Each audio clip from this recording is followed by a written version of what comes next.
Imagine becoming the biggest rapper on earth, only to know that someone is hunting you. Not someday, not eventually, right now. Millions of fans believed they knew Tupac. They knew the music, the interviews, the headlines, the controversies, but almost nobody knew the invisible war happening behind the scenes. A war involving loyalty, betrayal, revenge, power, and decisions that would lead to one of the greatest unsolved mysteries in music history. The real question isn't, who killed Tupac? It's something even more disturbing. How did everything fall apart so quickly? And could it have been stopped? Stay with us, because the deeper this story goes, the darker it becomes. His influence changed hip-hop forever. His words inspired millions. Yet behind every platinum album, every iconic performance, and every unforgettable interview was a young man carrying enormous pressure. The truth is that Tupac's life wasn't destroyed in one night. It unraveled piece by piece. And by the end of this documentary, you'll understand why his final days may have been years in the making. Tupac Shakur wasn't born into luxury. He entered the world in 1971 surrounded by political activism.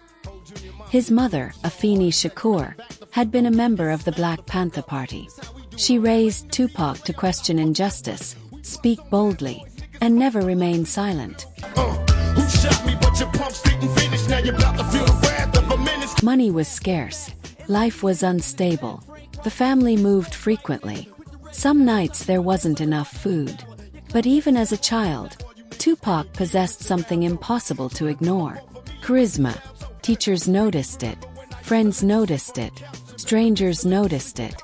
He wasn't just talented. He had presence. That presence eventually led him to acting school, poetry, and eventually music.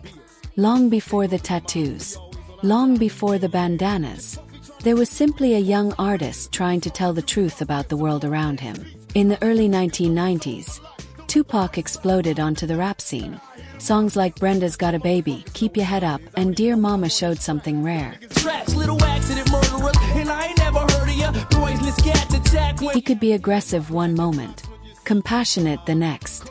Unlike many artists of the era, Tupac wasn't afraid to expose emotion. He spoke about poverty, single mothers, racism, police brutality, broken communities. His fans saw themselves in his lyrics. Every album felt personal. Every interview felt unpredictable.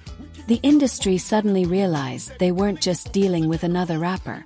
They were witnessing a cultural force. But fame brought something else. Enemies. Lots of them. And the danger was only beginning.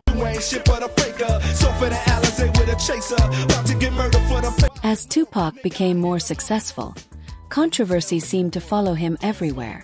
Legal troubles, public feuds, violent confrontations. Negative headlines became routine. Then came one of the most traumatic moments of his life. In 1994, Tupac was shot multiple times inside the lobby of Quad Recording Studios in New York City. Against all odds, he survived. But surviving changed him. He became convinced people close to him had betrayed him. Trust disappeared. Paranoia grew. Old friendships fractured. New alliances formed. Many fans see this as the moment Tupac fundamentally changed. They run. They don't want to see us. Whole Junior Mafia clique. Not physically, mentally, emotionally. The wounds no one could see became the most dangerous ones. While sitting in prison, Tupac received an unexpected offer. Suge Knight, head of Death Row Records, offered to help secure his release. The deal changed hip-hop forever. Once free, Tupac joined Death Row. The music became harder. The lyrics became more confrontational. His work ethic became legendary. Phenomenal, all you heard, knuckle check the scenario. Little C's, I bring you fake G's till you need. Some say he recorded enough music for years within just months. He rarely slept. He constantly worked. But there was another side.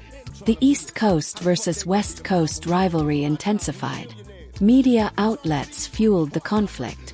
Fans picked sides. Artists exchanged insults. Tension became business.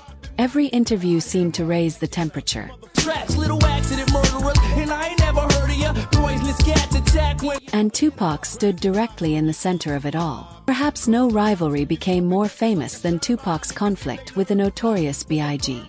Once they respected each other. They laughed together, shared ideas, supported one another. Then everything changed. After the 1994 shooting, Tupac believed Biggie and others knew more than they admitted.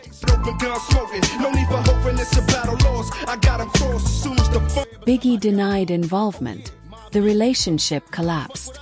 Diss tracks followed. Interviews grew more hostile. Fans treated the rivalry like entertainment. But for the people involved, it felt frighteningly real. The media celebrated insult. Every rumor, every accusation. Few stopped to ask whether the escalating hostility could end in tragedy. September 1996. Everything appeared to be moving forward. Tupac had major film projects, new music, future business plans. He talked about expanding beyond rap. Now you tell me who won. Friends say he seemed excited about what was coming next. Then came Mike Tyson versus Bruce Seldon in Las Vegas.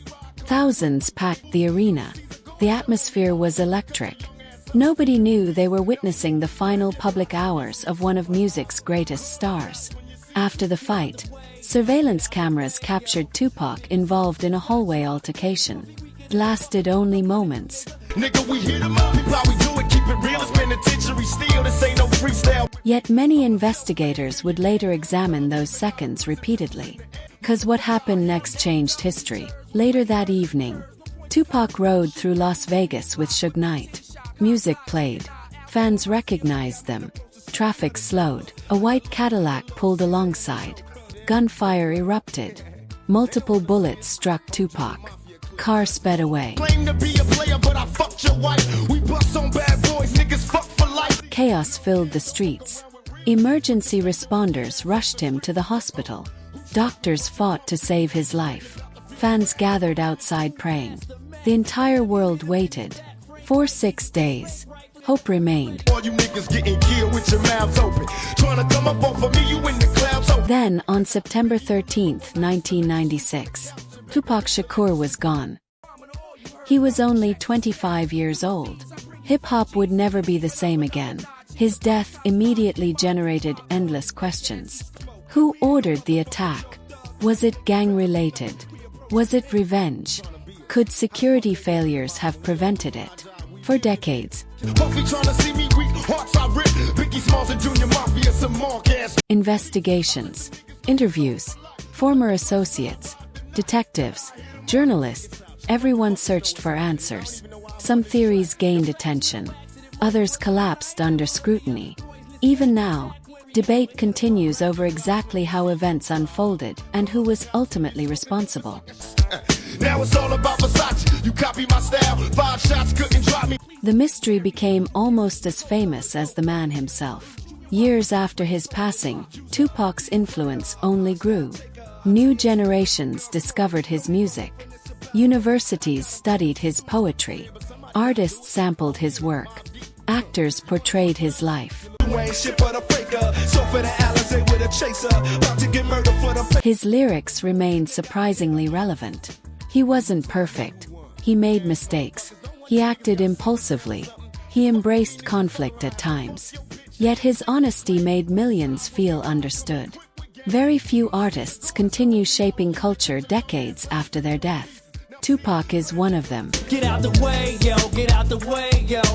Biggie Smalls just got dropped. His music still inspires conversations about inequality, hope, pain, ambition, and resilience. That may be his greatest achievement. Looking back, it's tempting to believe everything was inevitable. But history is rarely that simple. The untold story of Tupac isn't just about one fatal night. It's about childhood struggles.